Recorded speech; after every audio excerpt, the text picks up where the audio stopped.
Hey guys, it's Dr. Justin Marchegiani here. Today's video is going to be a book review on the Keto Metabolic Breakthrough by my friend and colleague, Dr. David Jockers. Great book. I'm going to go over some of the top 3 things that I love about the book. We'll put the link below where you can grab it, I think, on Amazon as well to make it really convenient for y'all. And if you guys enjoy this content, put your comments down below, what you've noticed with the ketogenic diet, if you read the book, or any other feedback that you have to give on the topic. Would love to hear it. Make sure you subscribe.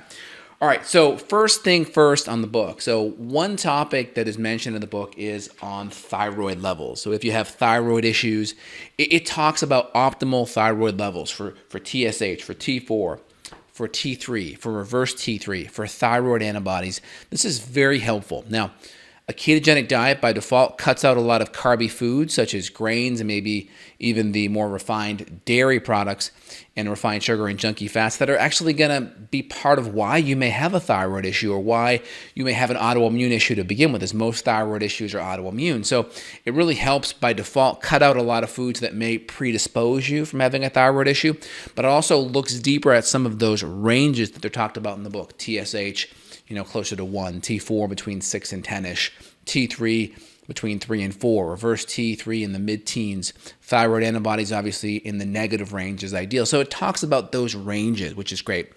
Number 2, it goes into digestion. It talks about hydrochloric acid and bile salts and why those are so important on a ketogenic diet. So partly because of the fact that keto or ketones means these are fatty acid metabolites that we are taking the fatty acids, we're taking the glycerol backbone, we're pulling that fatty acid off, we're converting it into ketones.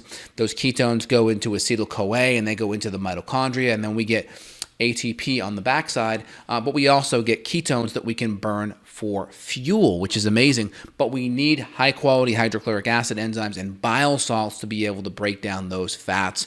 And in the book here, it talks about bile salts and why they're so important, hydrochloric acid, why they're so important. So if you're on a ketogenic diet and you're having problems, this could be a good first step to look at. If you're not digesting those foods, you may have a problem breaking them down, absorbing them, and utilize those building blocks for fuel and for energy.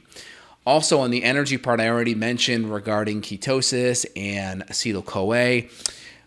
Fatty acids are very, very important for the mitochondria. There's less oxidative stress that happens when we burn fat for fuel versus glucose. So glucose oxidizes a lot faster, a lot easier. So oxidation is when you lose electrons.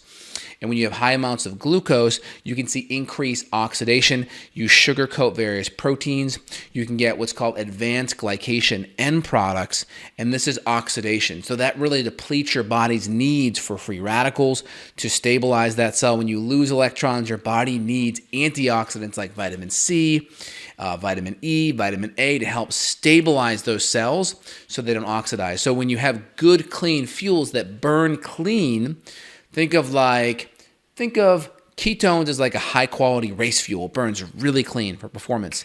Think of glucose as like a dirty diesel fuel. You just smell it a lot more, right? That smell, that leftover, that's oxidation. So when you have glucose, when you have less glucose and burning more clean fatty acids, you're going to have less oxidation and you're going to have a better, cleaner, more stable fuel source, which I think is very important. And then also some really cool tricks that you can use in regards to fasting, whether it's an 18/6, 16/8, a 12/12, different recipes that you can use to get your insulin down. When your insulin comes down, you can start burning more of those good ketones and fatty acids for fuel, which is very, very, very powerful. So feel free to check out Dr. Jockers' book, The Keto Metabolic Breakthrough. Excellent book. Great reference for anyone's library, patient, or clinician. We'll put links down below and let me know what you think, y'all. All right, take care. Bye.